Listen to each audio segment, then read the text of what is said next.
announce it that we have started. And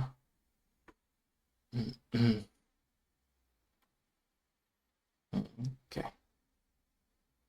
let me do a double check.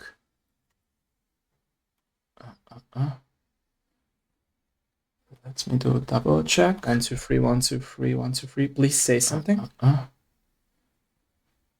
Let me do a double check. 1, 2, 3, 1, 2, 3, 1, 2, 3. Please say something. Let me do a double check. 1, 2, 3, 1, 2, 3. Perfect. Okay. Seems everything is working perfectly. Okay. Let me sit into my original position here. And let me know if you can start. Let me know if you can start. We can start. Let me know. Okay. So welcome everyone in the very new episode of my Dev Live show. Today I'm joined with Emily and Michael. I am hoping that I'm pronouncing your name correctly, but let me know if not. And first of all, I would like to say that I'm very thankful and very honored that you joined us for today's episode of my Dev Live show. And like I'm always saying, let's start with a little bit of introduction. So please introduce yourself for us. Emily, would you like to start? All right, I can start. All right, I'm Emily.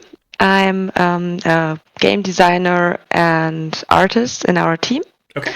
I've been with Corion for 5 years now, full time. And beforehand, I've been doing some smaller artist jobs for the company, like because my boyfriend is the lead game artist here. And so it's a family so I had a connection beforehand. Yeah. And yeah, I met the team a lot of times, and we had game evenings together. So I was studying still here in Stuttgart, and I did some 3D art back in the day, and they just let me do some stuff beforehand. And when I had finished my studies, I was looking for a job anywhere in Germany, actually. And suddenly they had an opening for a position as a game artist and game designer. And it was quite convenient. I didn't even really apply officially for the job because everyone is like, well, we know we can work with you. We've known each other for a few years now. Come on, join the team. And that's how I got here. And yeah, that's my position in the team. I see. Thank you for that briefing summarization of your work and start. Thank you for that. What about you? Yeah, I'm the CEO of Corion, and I started with studying game development, and then I had to do an internship as part of my study. I see. And yeah, I was lucky enough to get a job here or the internship here at Corion. And also at the same time, our lead artist, Adrian, who was mentioned by Emily, was also an intern at the time. And we then worked on some smaller projects, mostly serious games. And we shifted after a few months to entertainment games. And the old CEO wanted to go to university, wanted to be a professor. In Germany, that's not so easy to combine because you get a lot of public money when you are a professor and you are researching stuff. And it's not meant to be someone who has also a company. I see. Because there are, maybe you want to get some research money into your own company. That happened before, and so So it's like a restriction in Germany, if I'm understanding it right. It's not a restriction by law, but it happened too often in the past. It's like moral restriction, we should say then. I see.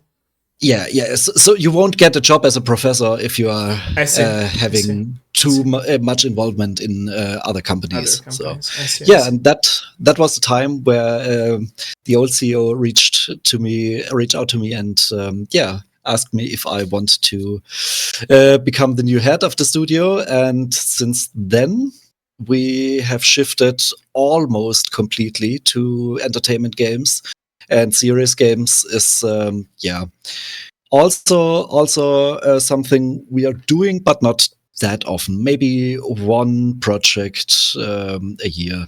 But most of our projects are entertainment games. I see. Now we are here because we met a new publisher. And this publisher came to us with some ideas, like, do you want to create a Moorhuhn? And then we became the new Moorhuhn developer somehow. I see. And here we are. And thanks for having us. Thank you for that brief summarization of your story too. Thank you. So, like I'm always saying, asking the very first question at my shows, it's none different today as well. What was your very first contact with video games as a player, if you remember those times of your past? Again, of course, question goes both to you. Yeah, I'm gonna start right away. I have an older sister, and my parents didn't really have a lot of money, so we had like one computer for the whole family. I see. And as a kids, we didn't get any Game Boy or anything. It was strictly forbidden by my parents. They didn't want that. So I had the third generation of home computers. My first one was an Atari, actually. I mean, I'm not that old, but I think I was 9 or 10 years old. That thing was really old. And that's when I got it. And, well, I played the little bricks game and, Space Invaders. That was nice. I think, my first game nice. context. It shifted strongly from there because we were also allowed to play bigger games on the family computer. And there was one I remember very vividly. It was called Fin. Okay. It was a little alien bird on an alien planet, and you had to try to tame him. It had like a small microphone with the game, and you had to whistle and talk very, very silently to the bird to try to get it closer to you. You couldn't get to it; you only could call it to yourself. And I think it was a great game for parents because the kids are trying to be very silent and very kind. And my sister and I, we loved playing this when we were little. So I think those were the first games I ever played. I see. Thank you for that. What about you?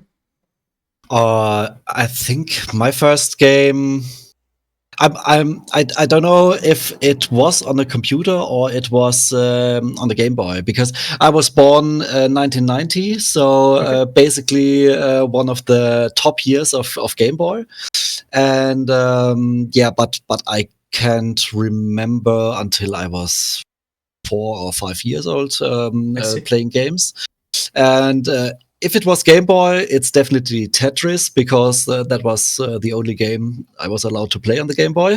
But everyone knows Tetris is addicting enough. So and I don't. I had a game called Bomb on a DOS computer, and this game was basically worms. But you couldn't move. You just had the possibility to change the angle, and you have to tell the program how fast, how strong your shot is going to be, because there was also wind and so on. It was quite nice, but I think it also had only 16 colors or something like that. A really, really old game. The old school times of firms, we could say, Yeah. I see. Thank you for that.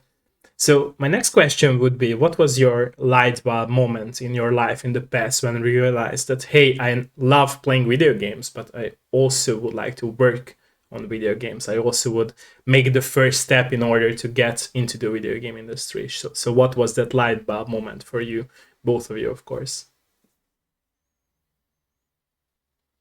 That's a good question. Maybe Michael, you can start. I'll think about mine. Now we switch. My story is a bit strange because I never had the intention to work in the video game industry.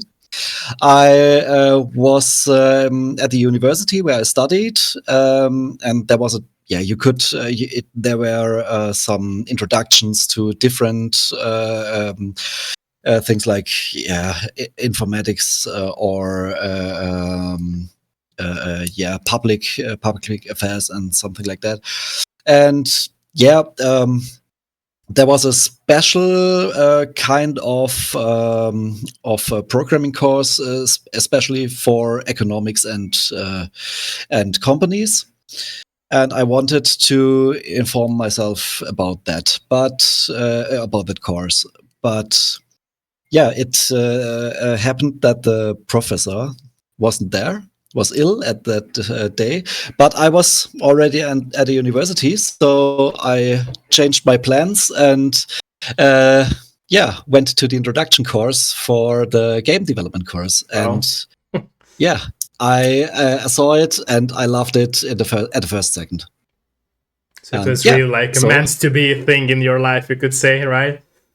Yeah, I always was a player, so I have played in every second of my free time. So that's it is my passion, but I haven't thought about that making it a job as a living. Because maybe it's also because in Germany there are not that much studios, and the video games industry wasn't that strong at the time. I see. Thank you for that. Thank you. What about you? Yeah, not the same, but I didn't plan on becoming a game developer, to be honest. I see. I always loved painting and drawing, and I always did that in school. Like, instead of listening to the teachers, I was doing my doodles. And I kind of wanted to become a cartoon artist back in school.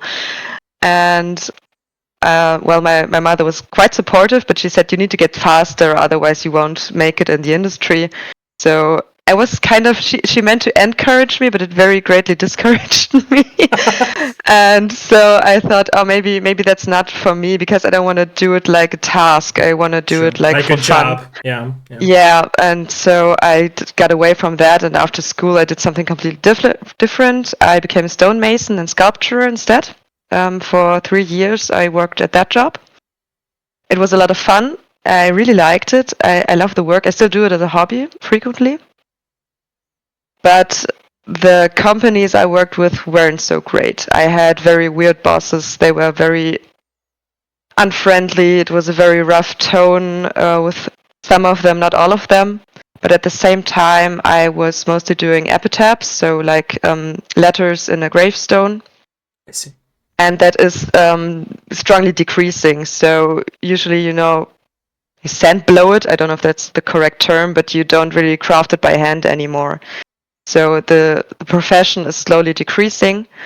And so I had to work for 3 different companies at the time. I had 3 different bosses.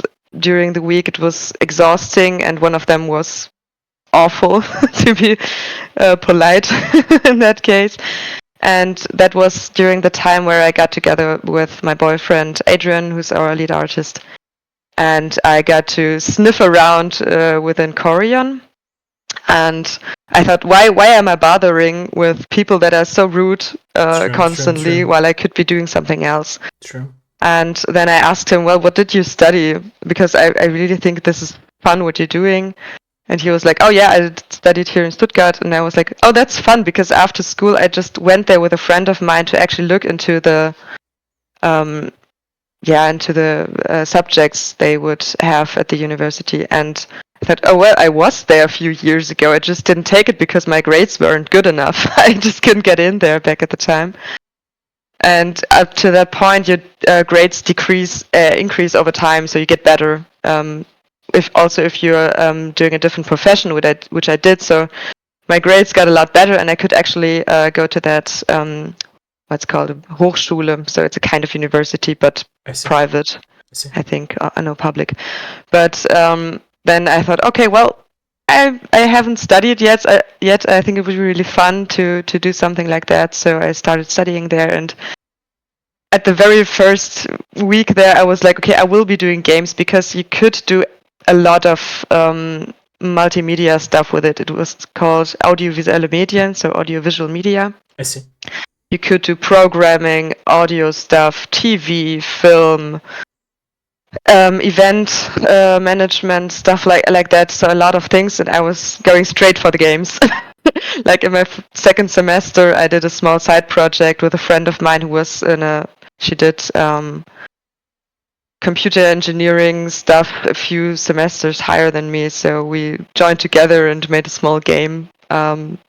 And that was, from that point on, I tried to get as straight as possible into the game's direction. And you waited for the choice, we could say, right? Yeah.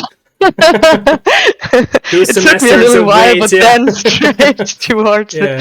Yeah, my professor said when I was finished with studying, he was like, I think you did the most game projects anyone ever during your time. That was the wait, right? Yeah. That was the wait process, yeah. Yeah, I think I took everything out of it that was possible. Yeah, they could tell that you're passionate about it, not like others. Yeah, I see. One quick question, by the way, about what you said. Do you still would like to be a cartoon artist? Do you still miss the dreams of yours? Because I always can tell if people speak about their past dreams that they haven't picked up at that point of their life, they will probably miss it, and it's a common thing at people. Do you miss that dreams of yours? Not really. I think I have an outlet somewhat within my work, actually, because sometimes I do cartoon faces, and that is what so you can like pick most. It up again, you could say. Yeah. I see. I kind of have it in my profession now, and at the same time, I think being a cartoon artist is really tough, because it's really tough competition, and it's very little appreciated and very little paid for. So I think I got the better version of that, to be honest. I see. Do you think, by the way, if it would be different, that it wouldn't be a competition, then you could move into that direction too? So have a video game industry job, but also move into that direction? Because I can tell that you still love, or still would love to do that too. So that's why I'm asking it. Yeah. Now I try to do some small cartoons in my free time, or scribbling. See, I was telling you. Yeah. I see. Yeah. I see. Don't stop it. No, never. I can't. My hands can't stop. True. Very true. Thank you for that, by the way. Thank you for your honesty, for both of your honesty. So a more personal question in this topic still would be from me. Were your family members, parents, and close friends supportive about this decision that you started working in the video game industry? Or how do you feel about it? Again, of course, question goes to both of you. I can answer. Okay. My family was pretty open to that. They said, you can do whatever you want. For example, I have a sister, and she studied Egyptology. I don't know if this is the correct term in English. It is. And history of arts. Okay. And after she finished her studies, she didn't actually know what to do. But that shows how open my parents have been. So I'm pretty happy about that. So I could really figure out if this job is something for me. And also our friends are pretty supportive. They haven't said anything when I started studying that, but most of them help us with play testing. They want to see screenshots, videos of the game, and want to help us to make the best version of our games. And that's quite nice because, it also shows that our friends really also want the success of our games. That's really cool. But we also need those people because as an indie developer, it's not that easy with very strict budgets to have something like quality assurance, and this helps a lot. True. Thank you for that. What about you? My parents are very open. I think it's funny because my sister studied philosophy after school, so my parents are also like, yeah, you will do it. It will be fine. She'll find your way. She's now a professor, so it worked out very well.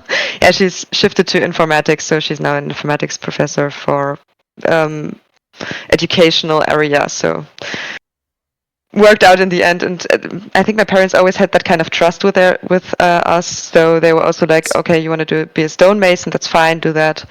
And then I said, well, I'm going to shift. I'm going to be becoming a game developer. They were like, yeah, okay, cool. Fine, do that. You'll be all right. We trust you. That's good. So I never had to worry about that, which is really great, and I'm really grateful for that. Also, many of my friends are developers themselves because I met them during the time of university or, later on at some point. And I have a few game developer friends, and they are also quite supportive and also, doing a lot of quality assurance testing for us. I don't think that's something you can expect from anyone to do. So I'm really grateful if they are like, no, it's fine. Send it over. I'll take a look. It's really nice. Yeah. Thank you for that. Do you feel like, again, question goes to both of you, that it was and it is important for you to have this mentally supportive background in your life in order to chase your dreams and in order to work in the video game industry? How do you feel about that? Yeah, for me, absolutely. Since I did have a job, I had a flat with my boyfriend back in the day, so we could easily afford it. And when I said, no, I want to study again, it became quite difficult to afford that, to be honest. And because studies, well, you can't really work that well alongside it. You have to choose, right? So you can work a little, but it won't cover your your flat. And it's again the balance of energy, right? Which side will so be? I even had financial support from my family and from my boyfriend during that time. I think it was really helpful, and I think it is hard for people if they have to justify themselves constantly towards the family.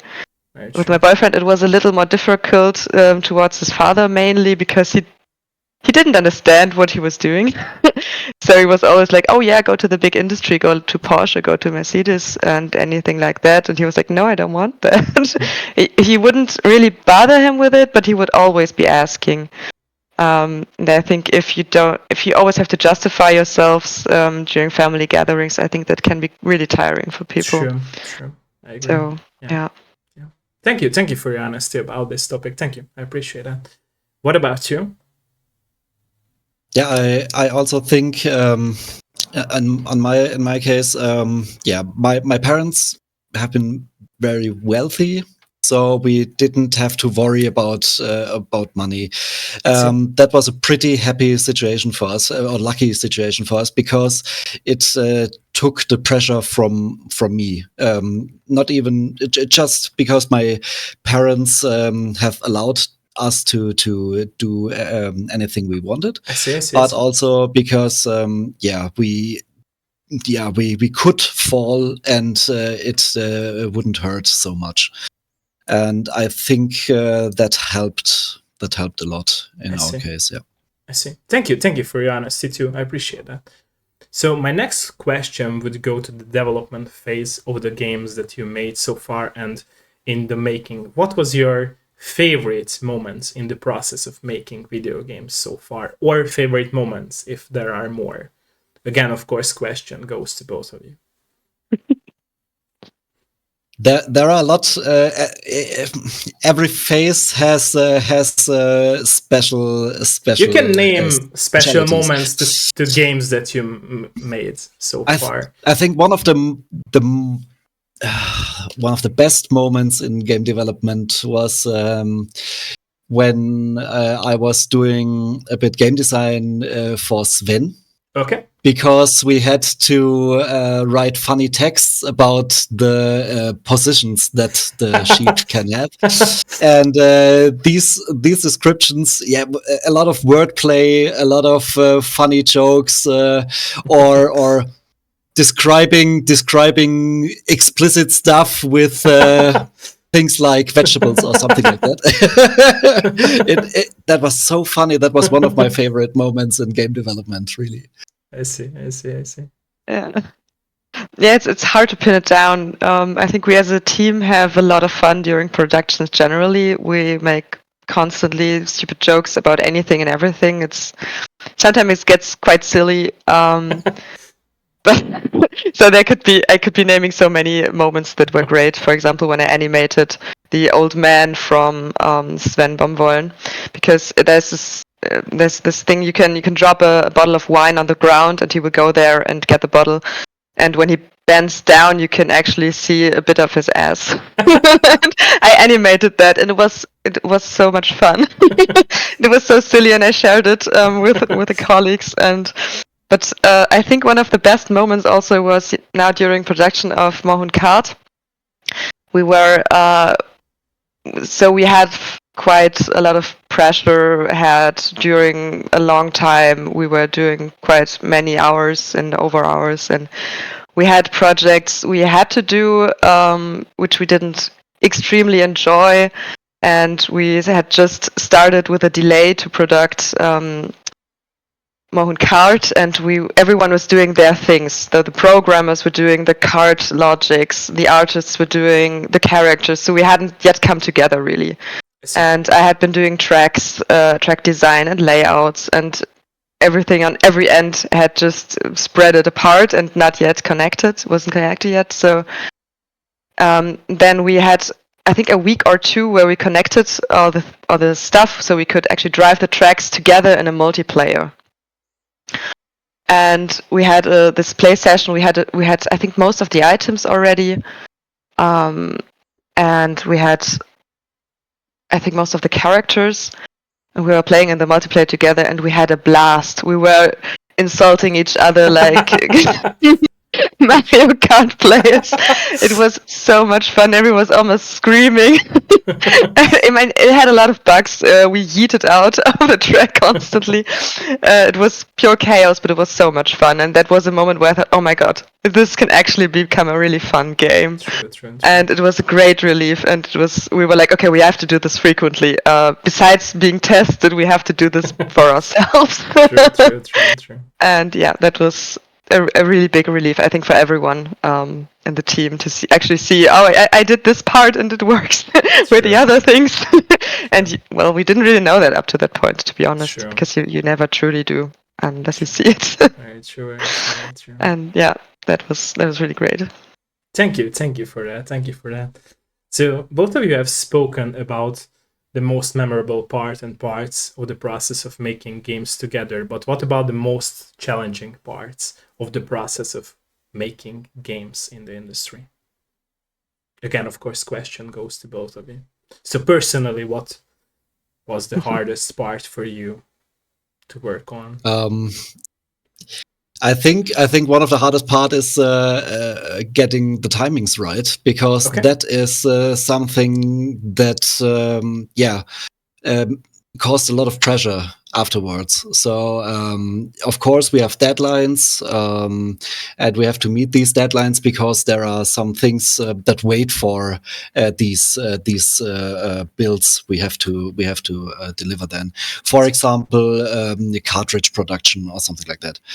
And so we have a lot of pressure, and we had, especially in Moorhuhn Kart, there were two big black boxes to us. We have never made a card game, so that was something we had to discover, can we make that right? We have to do a lot of research, look what do the competitors do, what are great things about it, and where do they have their flaws.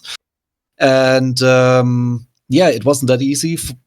We have also seen something like the drive physics, or even the online mode, which leads us to the next big black box, because we have never made a real-time online game like that before. We have already made something like a turn-based online multiplayer, but yeah, that's not that challenging in at least not in comparison to a real-time multiplayer. And we had a lot of issues and a lot of delays because of that.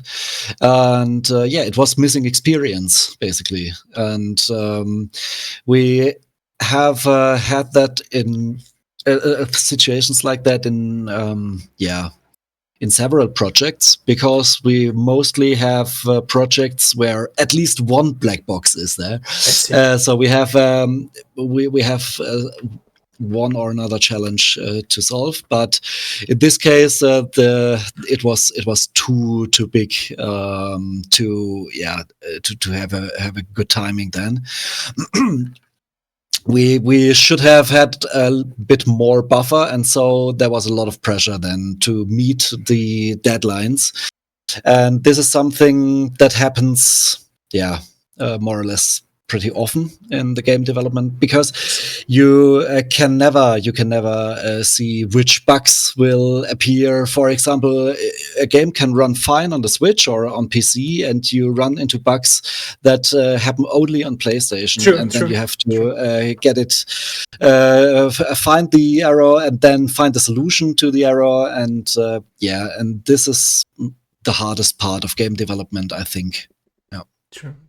But I should say that, like I said it in my stream as well, that you guys nailed it, because like the crossplay function and everything works perfectly. And that's what I was also loving about Moorhuhn Kart 4, is that, like I mentioned before, that a lot of games nowadays have crossplay, but from the start they are not working well, which of course I'm not saying that I'm blaming anyone. It's just, it was good to see that it's finally a game which has crossplay and it's working from the start. So it's finally...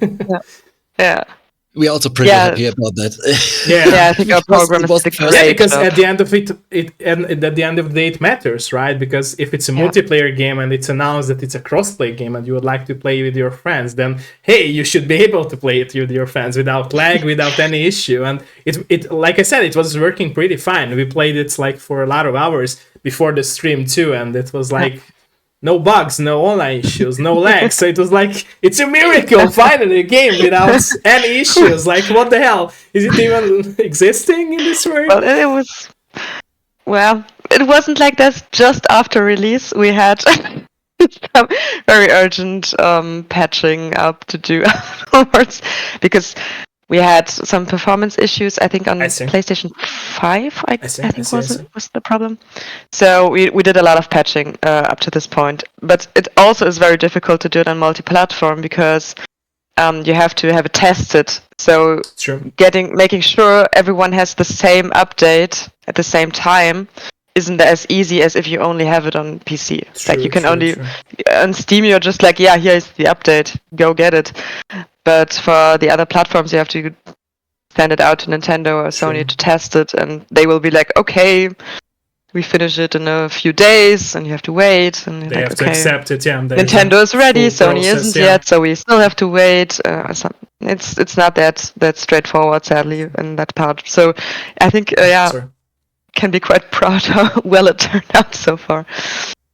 But to get to your question, what I think are the hardest parts in game development, one thing is definitely time and budget concerned, and planning, the planning part, because we always have way more ideas than we can fit into this time schedule. So we have to decide what is actually helping the game, what is making it better, what isn't.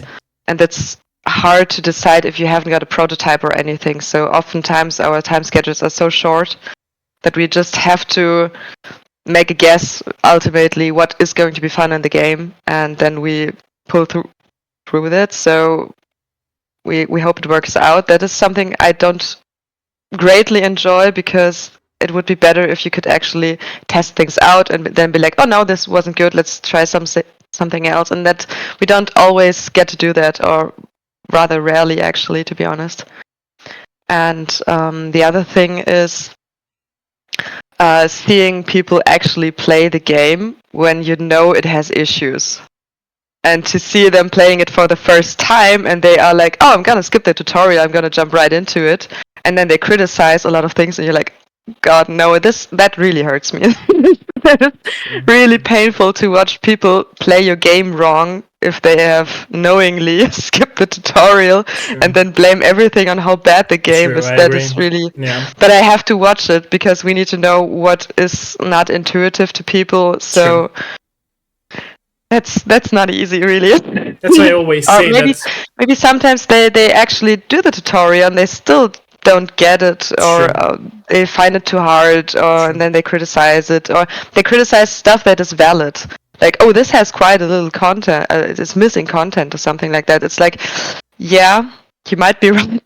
We would have loved to do more, but we couldn't. And that is something that is not so great about game development, if you have to stay behind your own expectations, or behind what you actually plan to do, because you don't have the time.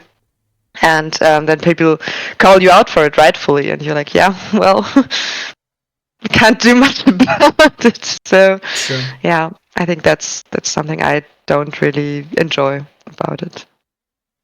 Yeah, but at the end of the day, like I said before our interview, I feel like from the player perspective, people should be like, or at least have more understanding towards the developers, in my opinion, because nowadays it's like an ongoing hate train, which is like there in the video game industry from the player perspective. And I always say that a lot of players nowadays have this high expectation of what a game should be and how a game should be good. But if you sit down with them and ask on a personal level, why do you say it's a good game for you? They might not be able to describe it, because they say that, hey, I would like games to be good, but what is a good game for you, right? And it's always easy to blame something that, like you said, they do not understand, rather than like getting experience and then, having an opinion, which is not harsh. Because I always also say this, that in my opinion, if you're harsh and you go down to a personal level of judging others, it won't help. Like, you're not stepping in their shoes, in the developer's shoes, and you won't understand how many challenges did they face in order for you to have a fully experienced game. There are a lot of games that are not being finished because people do not have the budget, people have personal problems, I don't know, other issues might appear. And I think it's nowadays especially, players should be able to be more like polite towards like developers than they were like 10 years ago. Because like I said before, it really helps if you name the issue and not saying that, hey, this developer should go to hell. No, it's not helping. Like, it's not helping the project go in the right direction, right? So it's not helping anyone. Like, it's killing the vibe at the end of the day. So yeah. There was once an email about a game that a lot of people enjoyed. But at least one person didn't like the game very much and wrote us an email that we should quit our jobs. It's the game is full of bugs, and why he was asking why we are still working in the games industry and so on. And I tried to be polite and write an email back what exactly the problem was, because he only told us, it is full of bugs and it's bad and nothing more. And I asked kindly if we could get a bit more information. What part of the game didn't you like, or where did you face bugs or something like that? And the answer was just the next insult. So I think there are some people that really don't see the person behind that. True. Very true.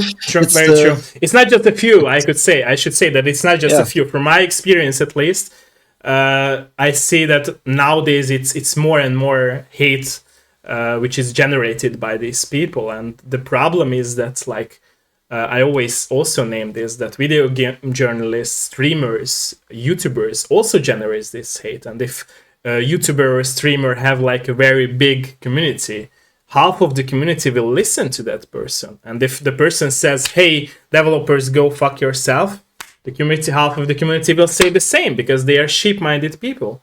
And it's bad, because at the end of the day, like you said, they do not see the person, but they will judge. At the end of the day, if this person reads the letter like you did, you will have a tough day at your personal life, right? Because you will go down on the deep hole of, or rabbit hole of, being sad, depressed, and everything because of this letter.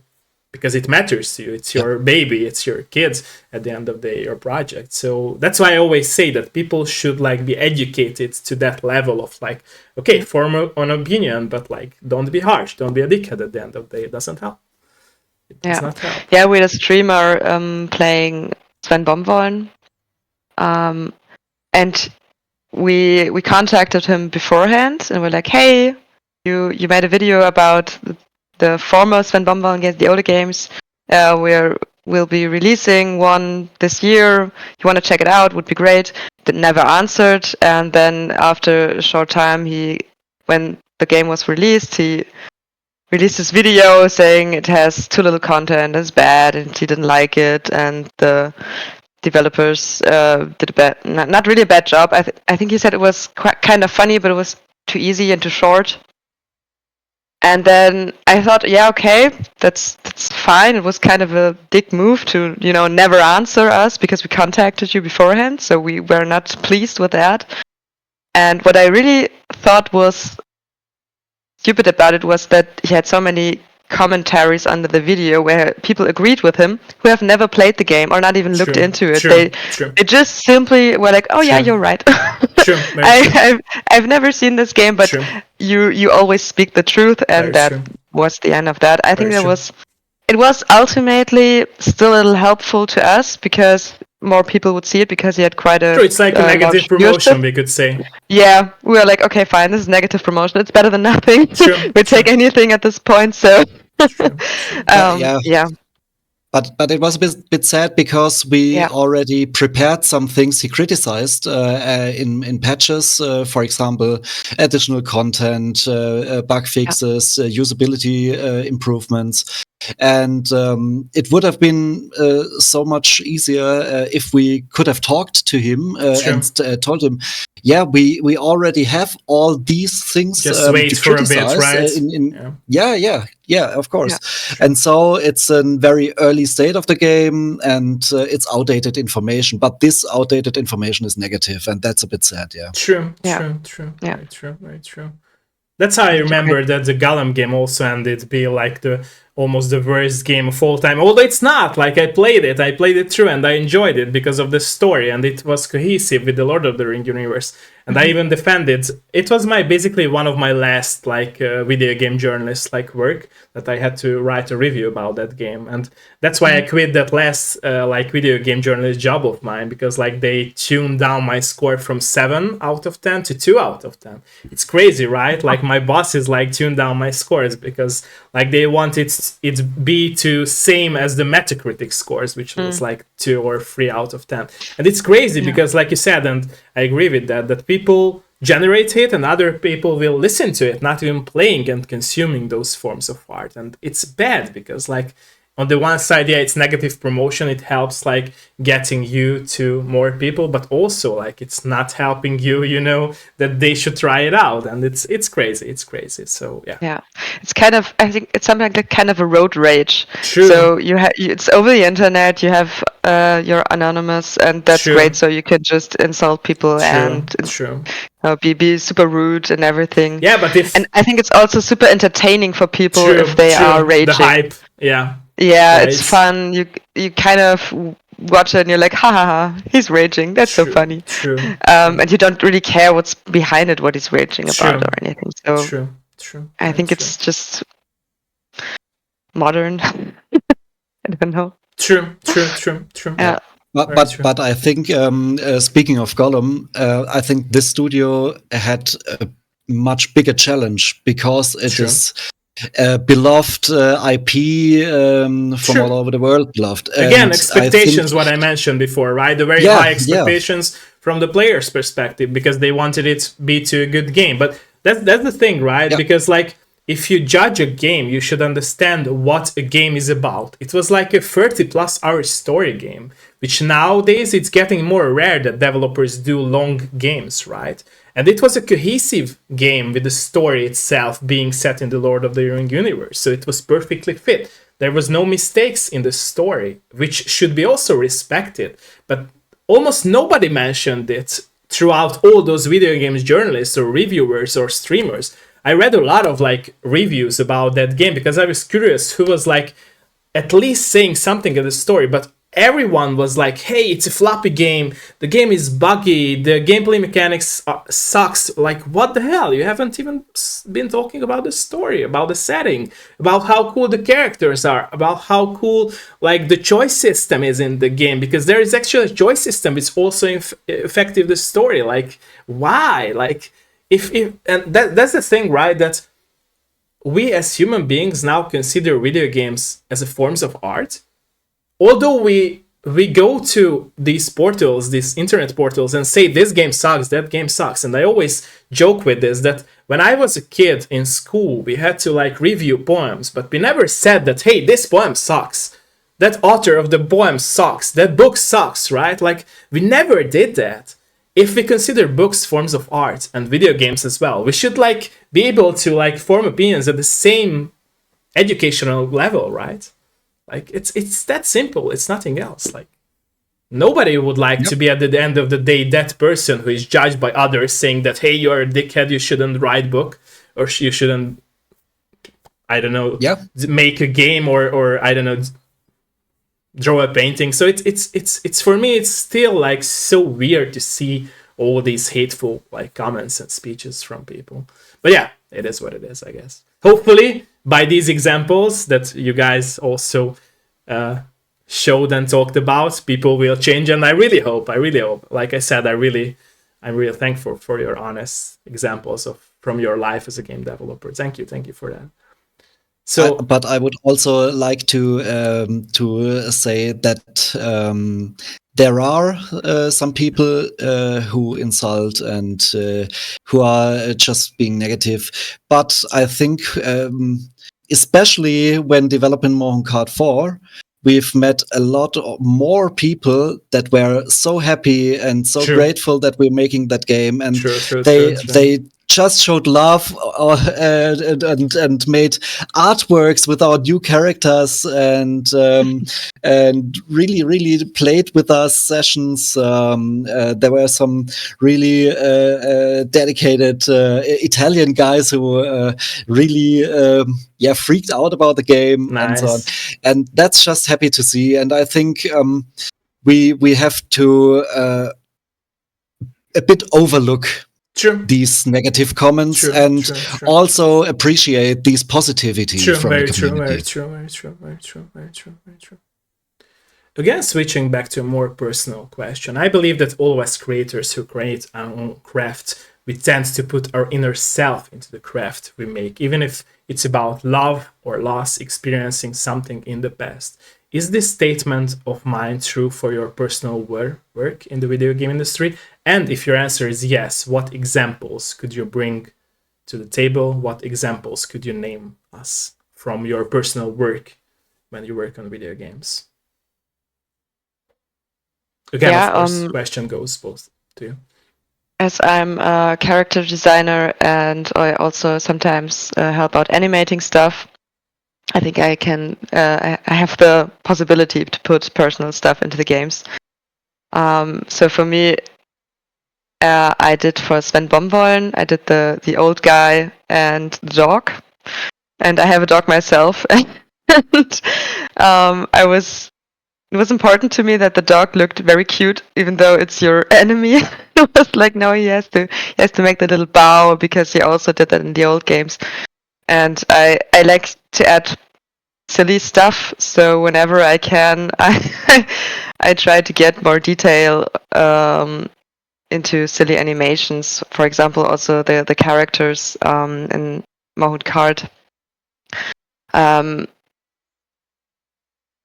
we studied the old games to get the best animations, because they have a little intro animation where they do something special to them. And the snowman, he has his nose that he just plugs in at the beginning. And we saw that in the old game. We're like, we have to take that. This is so stupid and cute, and we love it so much. We want to keep this. And also with Sven Bomvollen, who does the little heart at the beginning. When those things pop up in your head, it's your personal association with the character, and then you get it out there. So I think you always have a kind of yourself in the animations or in the characters. Also the new character Midnight. We had all the possibilities. We could have done pretty much anything. Could have probably even done a broomstick if it would have looked fitting enough. But I think we went with a bat because it's an animal we like in our team. So I think that is something where a lot of personal love kind of or silliness or whatever comes into the game. It was important to us that she would be not too pretty, but like, she has a chewed ear and she has wiggly eyes and she looks a bit silly. And yeah, I think that's something where I can personally put myself into the game. And speaking for a colleague of ours, he also puts himself into the game sometimes, but in details where the players later won't be able to see it. It's just for us developers. Like, he has sometimes made loading screens that were just a replacement for the actual loading screen until that was, as long as they weren't finished. And he always would put stupid characters into those loading screens, and it would just get during production, because increasingly more, sometimes there would be a horse coming from the side like this during the loading sequences. So, there's stuff in games that players will never see, but we're all everywhere in there. There should be an edition of this version, right, to players, to some of the players that would like to buy it. Yeah. Nice. Thank you for your honesty again about this topic. What about you?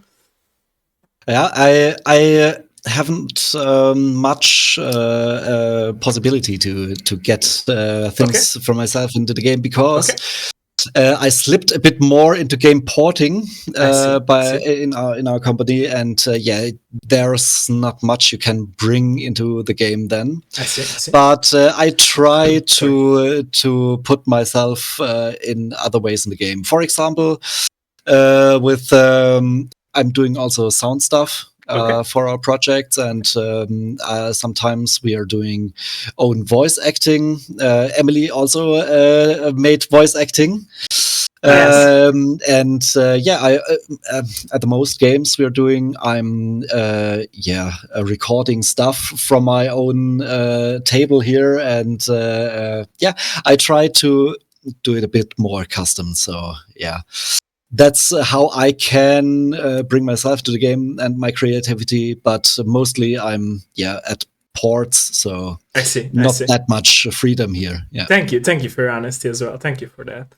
So again, by the way, staying on the personal question ground, was there any change from being a game developer at other territories of your own life? So what changes were there, if there were any changes? So how have you changed as a person in other territories of your own life by being a game developer for so many years? I think I became much more open-minded than I was before.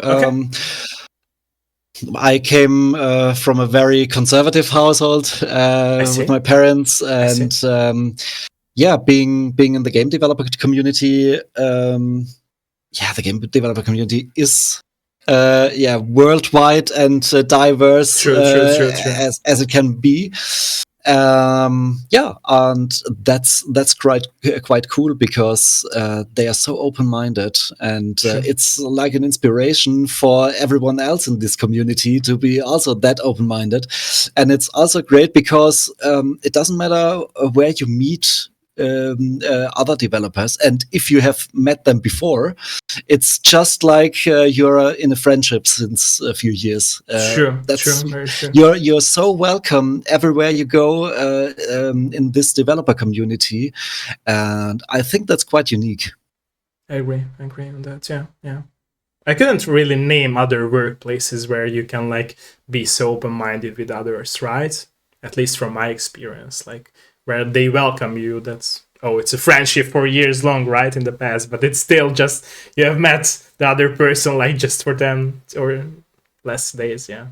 Really one event is Gamescom. There are a lot of people I meet exactly one time a year at this event, or at least at a parties in the evening where the games developers come together, and these people, we know each other for a few years. It's like a second family for people. Yeah, but we have met us maybe 6, 7, 8 times in total. But we are very happy to see us every year and have a good time together. True, very true. Thank you for that. What about you? I'm not entirely sure if it's. I think it's been the developer job, but I think I improved a bit on my communicational skills with other people. I see. I try to be a bit more calm in situations where I might be annoyed or enraged by something people say, and I try to be like, no, let's let that sink in. Let's take a moment to think about it and then answer. Something I've been personally trying for a while. And what definitely got better because of being a developer is I've been way calmer with software when it doesn't want to work. Because when I wasn't very used to using computers and softwares. I mean, I wasn't bad at it, but I never deep dived into that. So yeah, whenever something was loading too slowly, I got annoyed and why is this taking so long? And now I'm among my family, I'm the calm person with computers now. So that definitely changed. And my parents are like, this is shit, this is working. You can now teach them to be calm, like, right? Just let it load. It's all right. It's gonna be fine. So yeah, that definitely is from the job. I see. Yes, also I think playing games has become different since becoming a developer. That's something that's sometimes a little sad because you always analyze it. Even if you actually bother to enjoy it, you think like, oh, this is a nice idea. How could I reuse it? Or how could I make something new out of this?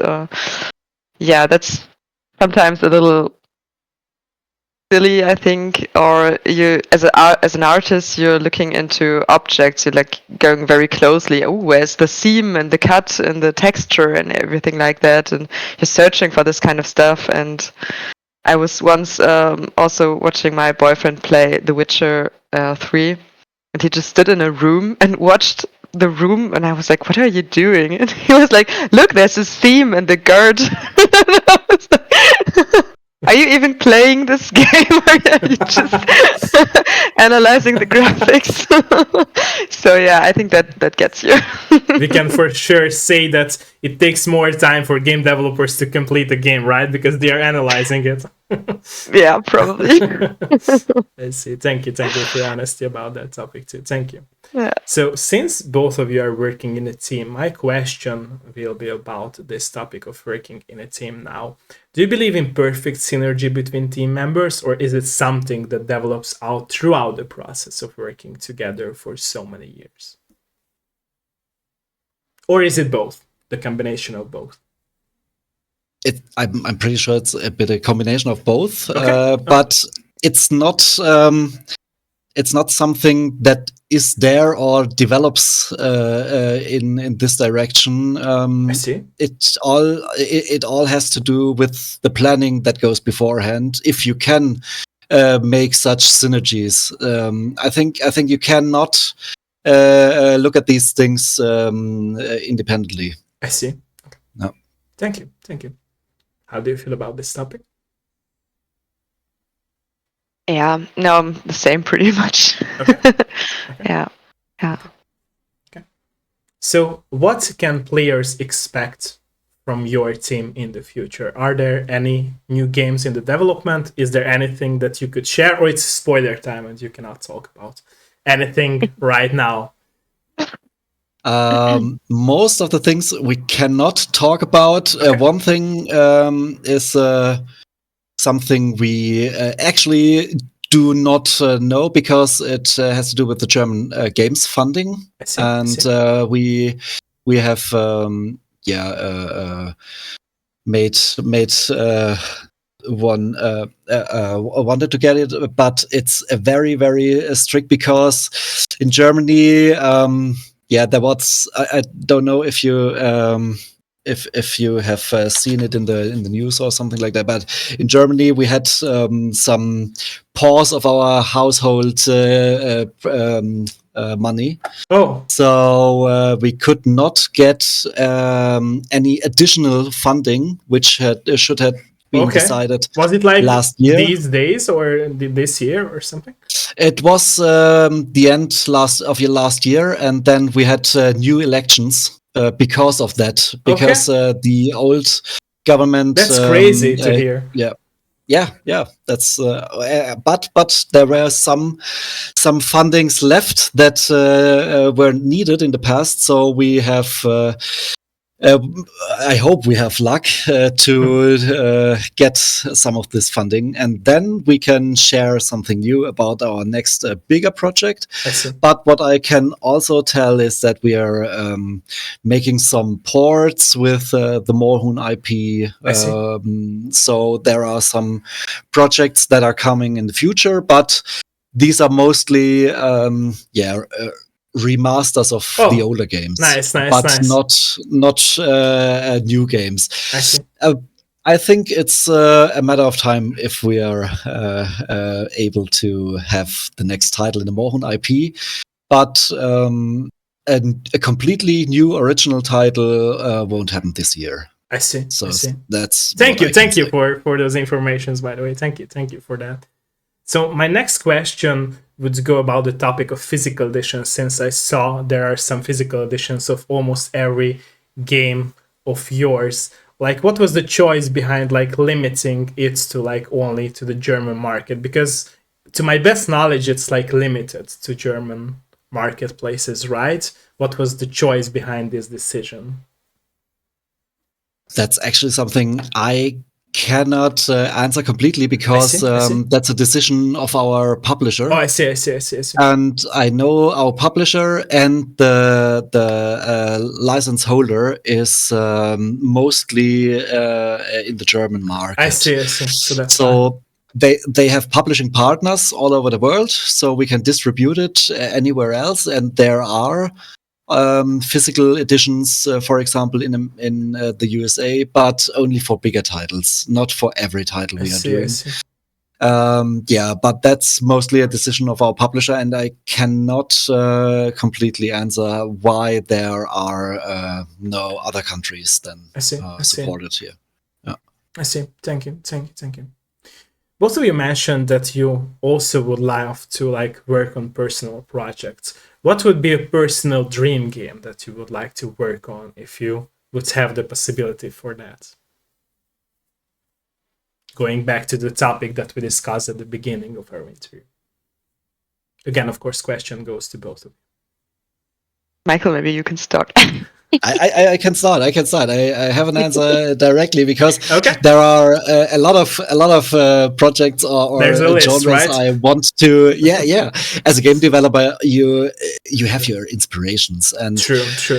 They are one of my personal favorites or favorite genres is puzzling games, just like The Room or The Witness. Nice. That's really, really great for me because you don't have any time constraints or something like that. Sure. You really, really can enjoy and do anything in your own pace. And the next thing is just because of my personal history with it, a Legend of Zelda clone, because I loved this whole game series. And I know a studio with a small size isn't able to do a full-scale Zelda game. No, don't say that. Don't say that. I believe that you can. I believe that you can. It just takes more time, right? Maybe not in the scale of Breath of the Wild or Tears of the Kingdom, but maybe in the. You would do a funny one in the Moorhuhn universe, right?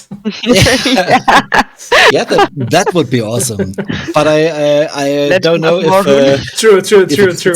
Legends of Moorhuhn. True, very true. Yeah. I see. Thank you for that. What about you? I have a really hard time answering this because the games I like to play, I don't really think I want to develop them. I see. Because at some point, I think they are kind of a feature creep. So we, like, for example, Stardew Valley is something I absolutely love. It's so huge. It has so many different ways of playing it. It's amazing. True.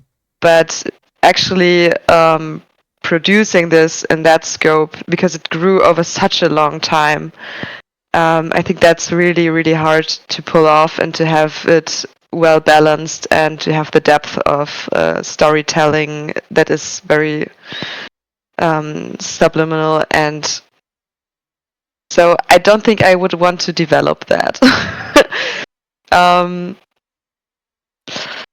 What I do enjoy to develop are more like very, very juicy games that feel very vivid. And I think I'd like to do something like, I don't know if you played it, it's called Little Inferno. I think I did, yes. Yeah, it's that game where you just buy stuff and you throw it in the fireplace and it explodes. And what I think is absolutely amazing about it is how simple it actually is. You kind of have riddles among that, so you have to make combinations of burning stuff, and I think the idea is just really crazy. You burn stuff and you get money for it, and then you can buy more stuff and burn more stuff, and I think that is just such a cool concept, and the story around it was really well fitting with that. I just love how the UI already feels like you are in the game. So it doesn't. The UI is so incorporated into the game that it doesn't feel like you've been taken out of the game. Yeah, just completely immersed continuously, and I really love that. I'd like to do something like that where the whole game itself, even the UI, is just part of the game and not okay. You have to organize your inventory or something. It's just really this part of the game mechanic essentially, and I think I'd like to do something like a small scope game which is just very responding and fun to play, and yeah, is well rounded all in all. That's something I like to do, and I think that's not too far on the horizon. Nice. I hope so. Thank you for that. So from players' perspective, when you play video games, which is more important for you, by the way, the story or the gameplay? Personally. Again, of course, question goes to both of you, or both. In my opinion, it's definitely the gameplay. Okay. I already told you I like Zelda, so if it's about the story, you don't play a Zelda game for the story. Even Breath of the Wild or Tears of the Kingdom, it's not a very dense or big story. It's all about the gameplay, but that's something I like about it, because it feels it doesn't matter. You can completely interact with the game world, and that's entertainment enough. And Little Inferno is also a great example, because you also have a story in Little Inferno, but it's not about that. It's just about what you're doing, and I think that makes the best games, if it's the gameplay enough. Because if you want to see a great story, you can also watch a movie. I think the gameplay is what it makes unique then. Okay. Yeah, I'd also be leaning more on the gameplay side, but I do need a story that works for me. Having only gameplay is too little. I used to play Minecraft a lot when it was in beta version, like years ago. I really liked it. I've been replaying it, I think a year ago or something. I was like, nah, this isn't working for me anymore. I need story. Like, I need something that picks me up. I can do a lot by myself. I think, for example, Stardew Valley, you don't really have a story that drives you, but you have something that you can tag along and always get back into. But I think too much story isn't something for me personally, because then it would be like watching a movie at some point. And I had a game, for example, I didn't enjoy the gameplay. The story was pretty good, but I didn't finish it because it was annoying to get to the end. And I thought, okay, that it's not that great of a story that I will try to overcome the gameplay at this point. So yeah, more gameplay, but story is necessary for me. I see. Going back to the topic of the personal ground questions, how do you balance your free time and also work time in the video game industry? Because it's also, in my opinion, important to know about, like, what's the perfect balance or the balance in your life if there is no perfect balance. Yeah, that also depends on the phase of the game we are developing, because as I mentioned, planning is pretty hard, and there are times everyone knows that there are crunch phases in the game development, and it's not completely avoidable because of the deadlines. Even if we are trying that, so sometimes it's a bit hard to balance.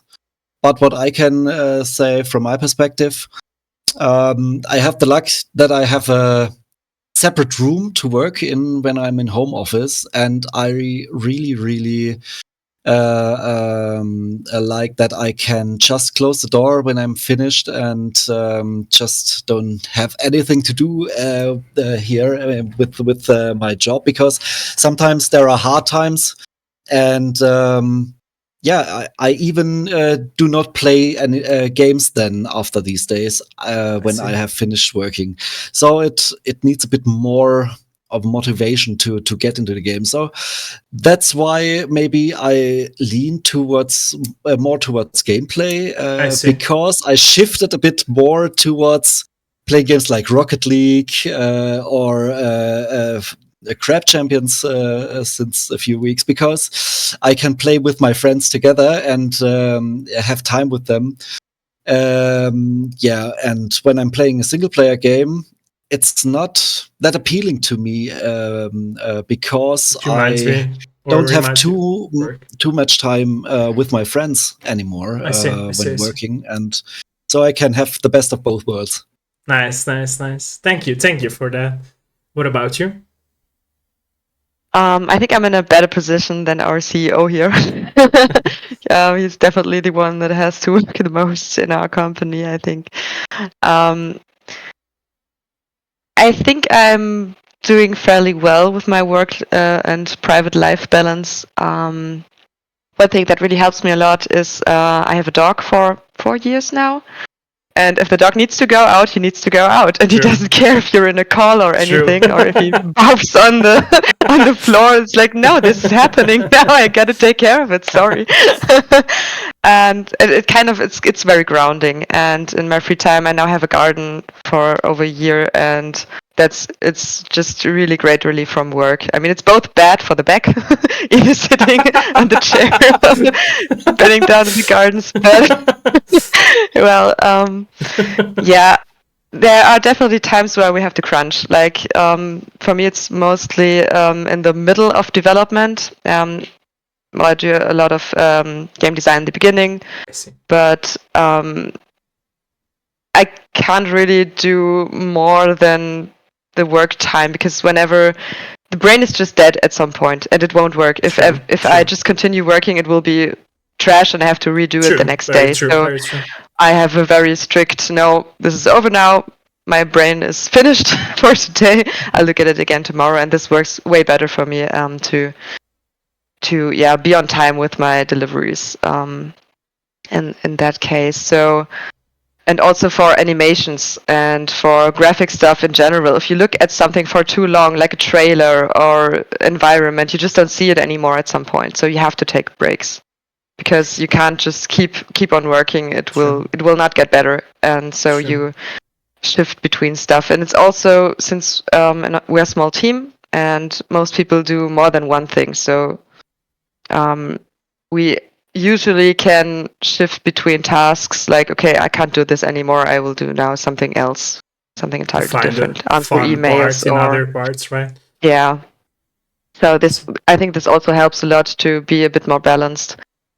But yeah, we've had tough phases definitely during productions where we were really overwhelmed a bit, I guess. But yeah, it's an up and down. Just since it's project based. I mean, other professions have the same issue, I guess. True. It's just sometimes you have to work more, and then sometimes you might have a bit downtime. True. And I think we try to encourage our colleagues as well to make a clear cut between free time and work time, which doesn't work very well for everyone. For example, social media is very tough to have a clear cut because you have to be tracking this constantly. So this is something that's I think quite difficult to pull off and have a healthy work free time balance on that one. Very true. Thank you for that. We touched here a lot of topics, and before I will ask some closing questions, is there anything that you would like to mention to talk about? And also before we go into some community-oriented questions, because we touched here, like I said, a lot of topics, but is there any question that I might miss asking or you would like to talk about as a topic that you feel like it's important to have on this episode of my Dev Live show? Maybe one thing that I've been seeing a lot since we have had a bit more bigger productions the last years, we got more community feedback or player feedback. And what I noticed, which isn't ultimately a bad thing, it's just how it is that very often people don't know what a publisher and what a developer is. They don't have any understanding of what are we allowed to do, what can we decide, what is the publisher's business. I think it's generally hard to understand if you're not within the business or if you don't have any idea about that. So I don't blame people for not knowing this. It's just something I've been seeing a lot, that people are like, oh, why are they doing this and that? And we're like, oh, that's not our decision to make in the end. So yeah, I think that's something that could help people understand why decisions are being made sometimes, or at which end they are being made. It's again, like I said before, it's education for the players in order for them to understand things about the video game industry. Yeah. See, thank you for that. Again, with honesty, speaking of that topic, is there anything that you would like to talk about, both of you? I just wanted to add because we had Moorhuhn Kart was our biggest production, and so we decided by ourselves, not with our publisher, to make a release party. We had a few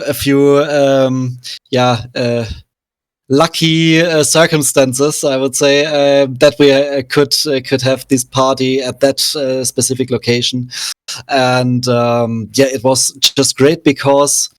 We've mentioned a few negative topics here at the game development, but this release party was something that was just pure positivity, and a lot of the community came. There were some people that play tested with us from Germany, somewhere else, and they traveled to us to have the party with us, and also there were.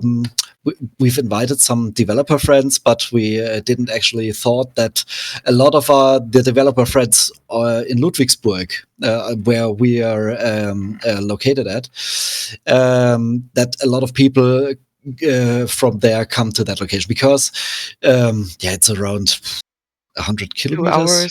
I think it's Yeah. almost 2 hours drive. Yeah. I see. It's not near. It was not near our location, but a lot of people, developers and friends, came nevertheless, and so it was a big get together of community and developers.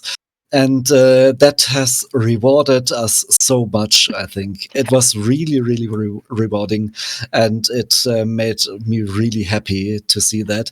It was so much more positive and better than I expected, and I think that's something we definitely need to mention here. True. at that point. True. I agree with that. true. Yeah. Thank you. Yeah. Thank you for that, by the way. Thank you. So, ladies and gentlemen, is there anything that you would like to ask from our friends here? Oh, there are questions. Okay, let me read back the chat. Let me read back the chat. Okay, so let me know, ladies and gentlemen, if there is any question. Let me know. Let me know. Let me know. Let me read the chat here.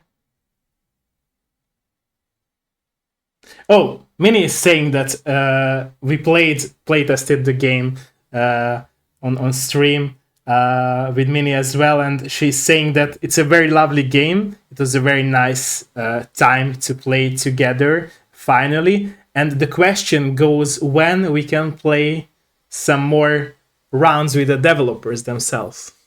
Like, is there an option for that? Yeah, absolutely. We wanted to do this more frequently. So we had two developer play rounds on our Discord.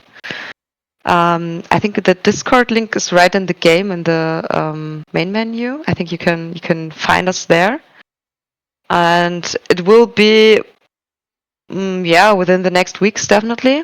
Maybe even next week, since we know now that people are hoping for this. I think we can schedule one for next week. It will be during the week time, probably again around 6 in the evening, I guess. I think that what we did last time worked really well for us and the community. So yeah, we're doing that again. Nice. Thank you. Absolutely. Thank you for that. Thank you for the question and answer as well. Thank you. And yeah, she's saying that the igloo at the snowy mountain level was legendary because one of my friends like always got stuck there because he couldn't jump on that. He was like tripping at that part and he was raging that, hey, I'm bad at this game. Yeah, it got legendary for us, the igloo part. Yeah. Any more questions, ladies and gentlemen? Any more questions? And yeah, Kazor said, what the fuck is independent journalism anymore? It's much easier to hate than to actually develop your own nuanced opinion or simply admit that you haven't looked into the topic yet. Yeah, he reacted to the topic that we discussed. Thank you for that, Kazor. Thank you. Okay, any more questions? Bármilyen más kérdés, hölgyek, urak? Any more questions? I will also share again the Steam page link of the game. Let me know, ladies and gentlemen, if there is any more question. Bármilyen más kérdés, hölgyek, urak? Any more question? Let us know.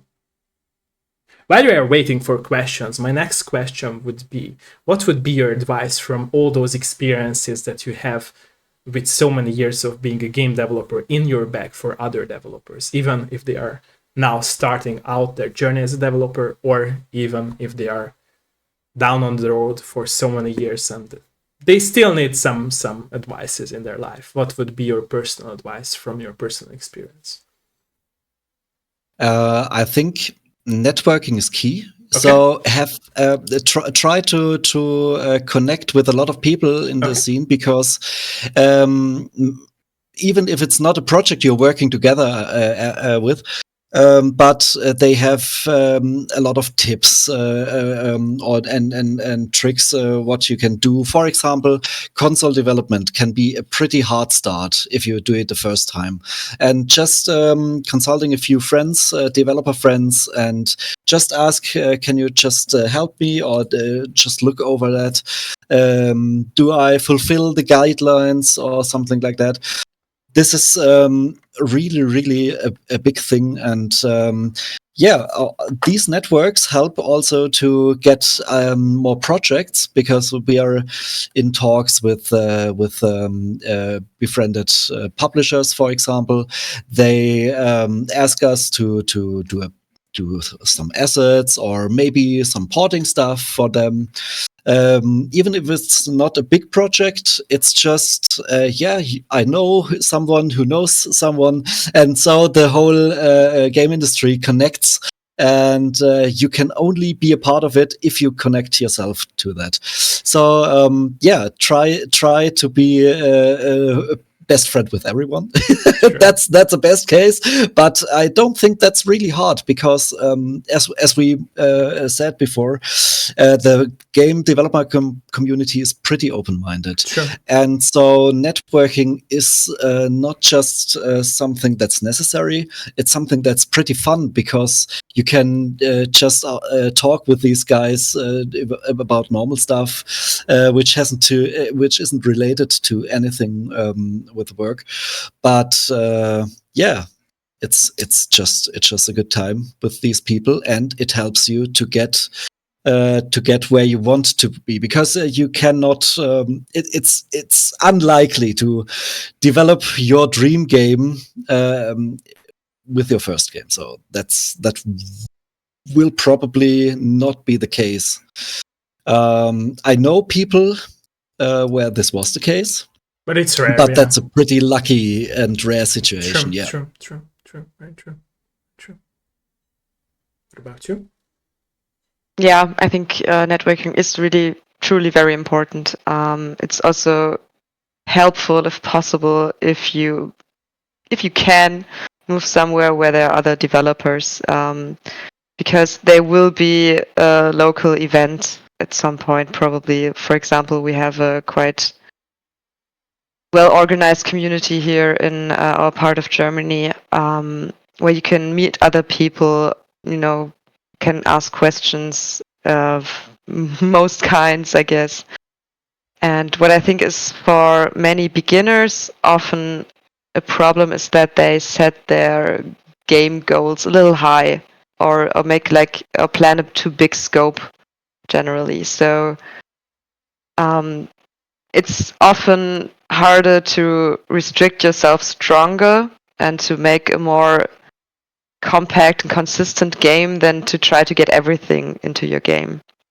And I think many fail because they try more than they can carry. And I think it would be helpful for many people that are just starting out with their own projects. They made a very small scope, like get the core essence of your game design, reduce it to what is absolutely necessary, and then try that as a prototype if you have the time. Because that is something you can already test if it's fun. Because if your game isn't fun, then you don't need to make it. And if you are just starting out, you might have more time on your hands to test yourself, to test your skills, to test what you can actually do, because it's a huge canvas, a huge blank canvas if you can just do anything. And I think it helps a lot if you just say, I have to reduce myself to a core mechanic, and I will try this one out, and then I will see how that goes, and develop from there, and not try to be like, I want to do The Witcher 4 and I want to do a huge RPG or a huge tower defense. Those are roguelikes. That's just something many new developers want to do, and they get overburdened with it because it's just a huge scope, and they get lost in it. And that's something I'd recommend, to just start with a small scope and make it good, make this really good, and then you can enhance it. Yeah. Thank you for that. Thank you. Oh, there is another question. No, go for that. Go for that. Sorry, no, go for that. Go for that. I think that was a great point from Emily, because you want to make your dream game as your first game. That's basically the dream of every game developer. True. But what I also saw with a lot of people was that they tried to make their love game, but it didn't work because the experience was missing. Sure. They didn't could not plan the time frame, and they didn't know what is all needed for the game and so on. And it happened that the game wasn't as good as they wanted to be, and the game, was crap then. And the result was that this dream game was never developed to an end. And I think this situation would be different if you would have made some game development experience with smaller games, and then when you know what you're doing, then go to your passion project and try to make it, because the possibility that you can finish this project is much higher, and you don't get discouraged very early in the phase of game development. True. And that's the point that you mentioned is also true for this direction, is that there are some rare occasions where like people are too stubborn in order to like finish a dream game project, right? Like, for example, the creator of Minecraft, he did that and he got very successful. But I think it's only for those people who really are that stubborn, in a good way, of course, that they will push themselves in order to like never stop and to really finally release that dream game. And I think that's the problem, that most human beings are probably not that stubborn, and that's how they end up burning out in the process of making their dream game at the first time or for the first time. It's also, I think many beginners underestimate how much other stuff beside the core gameplay development is needed to actually release a game. For example, just setting up a Steam page, and you need the content, you need a video for that, you need screenshots, you need a UI. Also, you need, there's so much stuff around it that just is not, you just don't think about that a lot in the beginning. And it's really helpful to know what has to be done actually to release that game that you want to make. So better try out with a small scope game, something that you think is fun. It doesn't have to be your baby. It can be any baby. True. And just get it out there and learn with it. And enjoy that you can learn with it. And don't be discouraged by bad feedback, because it is valuable feedback. Maybe it's just insults, then ignore those. But if it's valuable feedback, take what you can from it. True. And don't be too much discouraged. Very true. Yeah. Thank you for that. So there was a question from Ottó. He was asking, let me translate it. What was the inspiration of the different games that you worked on that wasn't paged by the publisher? We had several projects with several inspirations. Okay. One of our more prominent projects is Of Ships and Scoundrels, I think, because that was basically a game a bit like Pirates, but more as a multiplayer game. I see. I think we already had Pirates as our inspiration, but we also had some other games like Civilization and something like that, mostly strategy games, because it was turn-based strategy game at the time. I say at the time because we also tried with real-time and so on over the phase of development. And we also had some games for children. For example, an interactive picture book. And of course, we had some inspirations from real world, real life picture books and so on. I think that's something like that. But we also for our the IP products like Moorhuhn Kart 4, we had a lot of inspiration. As I told before, we looked into every game, into every competitor. So we didn't only want to make things better, but because there are some things that are also already quite good, like the drifting mechanics of Mario Kart and so on. And so we had a lot of inspiration, even if we didn't intend to take something as inspiration. But if we saw, okay, this really does work, then we took this as our inspiration. Yeah. I see. Thank you for the question again and the answer. No, go for it. Sorry for interrupting you. I mean, not everything. We sometimes pitch ideas among our team that don't make it into production. Okay. But I think there you could say inspiration is taken from literally anywhere. Sure. Like a team member pitched something recently. It was based on a story I told him a week before. So I'm not going to tell it now because maybe it's going to happen. Maybe, who knows? Yeah. Who knows? Fingers crossed, yeah. We're not going to spoil anything here, but yeah, it was from a real life situation that was a bit tough to handle. And he thought, he didn't tell me back when I told him the story, and he was like, okay, cool, nice story.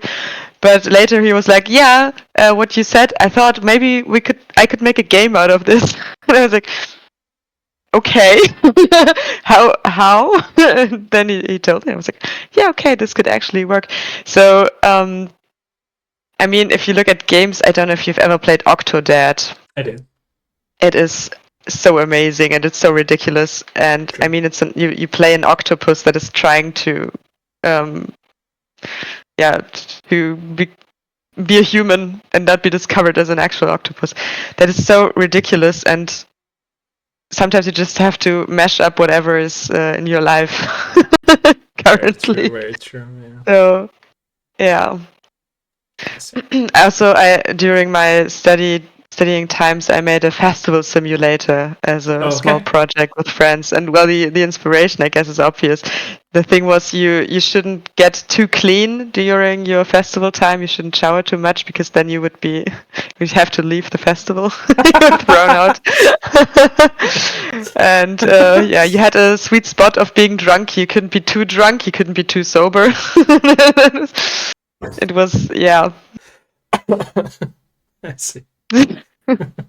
Thank you. But for the IP productions, we usually rely on existing games, and we take the mechanics we like, and we toss those we don't enjoy personally, and try to remix them up into our own stuff. Of everything, that is already existing and your own ideas.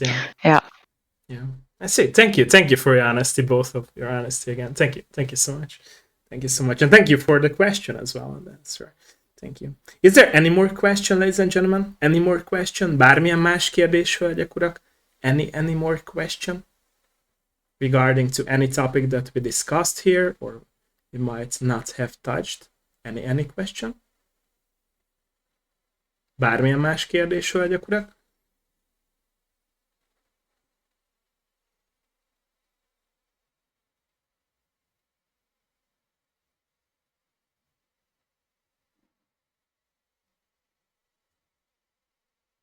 So if you guys will have some more questions, let us know in the Discord server, like always.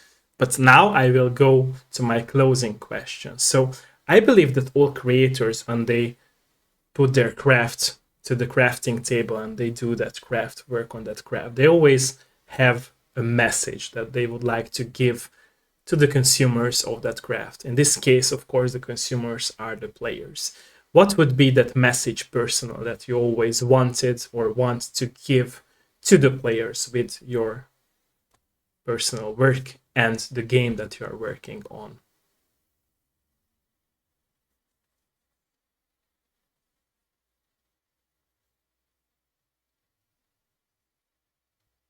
That's a tough one.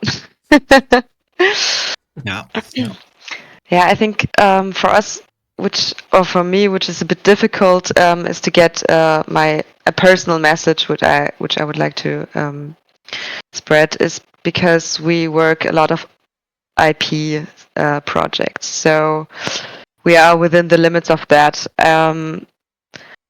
What I always hope a player get out of our games is that they enjoy it, that they have a good time with it, that they hopefully don't get frustrated, which is ironic in some way because I think Moorhuhn Kart can be very frustrating, but hopefully in a funny way. But yeah, that they can, while they play, they have fun, or they can maybe even forget what's around them. I think that is something that is important about games, that you can immerse yourself, you can enjoy your time while doing them, even if they might have serious themes or anything, that it drags you in. True. And yeah, you're at that point. True. Very true. Where you can, spend your time with fun, hopefully. Very true. Yeah. I So think for an own IP, it would be different, definitely. If I could just make anything, I would try to have maybe even other slightly higher goals than just fun, I guess. I see. I think we can. We've done some kind of personal message with our Sven game again, Okay. because what we have done with this game is it was a pure heterosexual sheep, and what we've done is let's be modern. So our modern and I think open society at most is. Strong enough to also see Sven not only being the active part, but also being the passive part. There were a few people that didn't like it. So I think we also expected that. Yeah, true. Like I'm always saying, you cannot please everyone, right? And if you are making a game for everyone, at the end of the day, it will end up for nobody. So you have to make that niche. Community or a niche game, I mean, he was not entirely heterosexual. So I mean, in the fourth game, you could also make other animals happy. For example, there was a peacock, and the peacock was clearly male. It was not a female peacock. So we didn't change him in that way. We only switched positions, if you want to say so, because we thought, well, he's obviously okay with anything. I mean, I think there was also a point where he could do it with a dog, and the dog had a male name. So, well, we just emphasize it a little. But and if you look exactly, it's not even bisexual. It's still heterosexual if you take it that way, because they are just switching positions, nothing more. Yeah, to us it was important that it was unclear. It was unclear if the sheep are female or male. We had, for example, a critique or in someone that was promoting us in the English language, and he was calling the sheep with a female term in English. I don't know.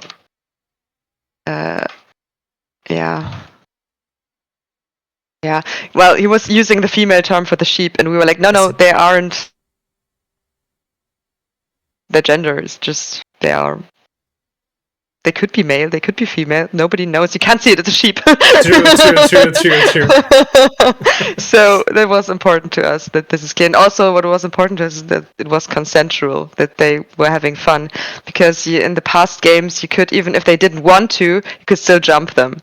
And we were like, no, that's not working anymore. So now you have to whistle at them to make them happy, and then they will. But it will be consensual, and that was something that was important to us, that it wouldn't be, not a predator. I see. Yeah. So it's kind of a personal message, because we wanted to make the gameplay more modern, but also that is a message we want to deliver. It is something consensual. We want to have both male or female, to be on par of each other. So that's very important this times, especially, I think. And yeah, even if we're restricted with an IP in this way, we have that way or another to deliver a few messages to the players. Very true. By the way, to my best knowledge, it's an extra question about this exact game, is that I remember myself as a kid playing like a very similar game to this one. Was it the same IP on my mobile phone or on a Nokia mobile phone? Like, it was the very first few like colorful mobile phones, and it was the very same game where there was like a one, if I remember correctly, black sheep, and you could like make sexual content with all the white sheeps. Was it the same IP, or it was like a totally different game, and from that game they inherited the IP? As we're not the original developers, I know that. We don't have a lot of knowledge about past games that have not been released on PC. So it's possible that there is. I'm not sure if the title was the same though. So I cannot remember. Maybe it was just a sheep or something like that. The title, but yeah, I will look it up after the interview actually, because I was curious about that.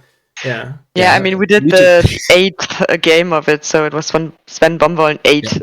So there were a lot of them. True. It's really possible that they did a port to mobile at some point, or a spin-off. Yeah, because it's also possible that someone copied it. I mean, maybe. Yeah. I was a little kid, I remember that, and one of my friends showed me, like I was, I don't know, 12 or 13 or something like that, and he showed me that, hey, you could actually make sexual content with sheep. Like, what the hell is this game? And I was like, as a kid, like, what's happening? Yeah, I played it as a child as well, and I thought it was really funny. Yeah, I mean, it's kind of harmless in a way. True. It's not, but it's very harmless. It's a joke, right? So it's basically a joke. Yeah. It's funny, and it's how you should like teach your kid in order to how to like grow up and realize what sex is about. Yeah. Thank you, by the way, for all the people who was here, and thank you, Emily and Michael, that you joined us for today's episode and with honesty answering all my questions. Is there anything, by the way, that we missed and you would like to say at the end? Any topic that we might missed or anything?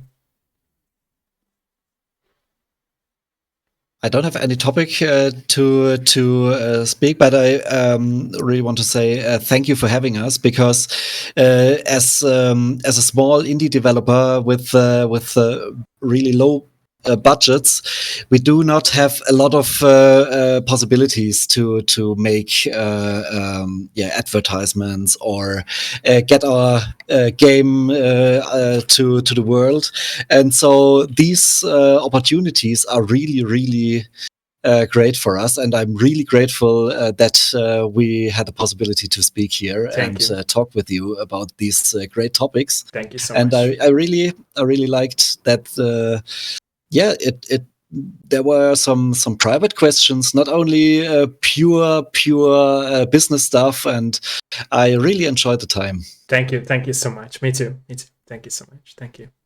It was a really nice talk, and I think it's really cool. Also, your way how you got there, that you used to write articles and were like, hey, this isn't working so great. I'll do my own part. That's really cool thing to do, and I was really enjoying this today. Thank you. Thank you so much. Thank you so much for your time, and for both of your time and honesty. Like I said, it was really a pleasure to be here with you on this episode, and an honor as well.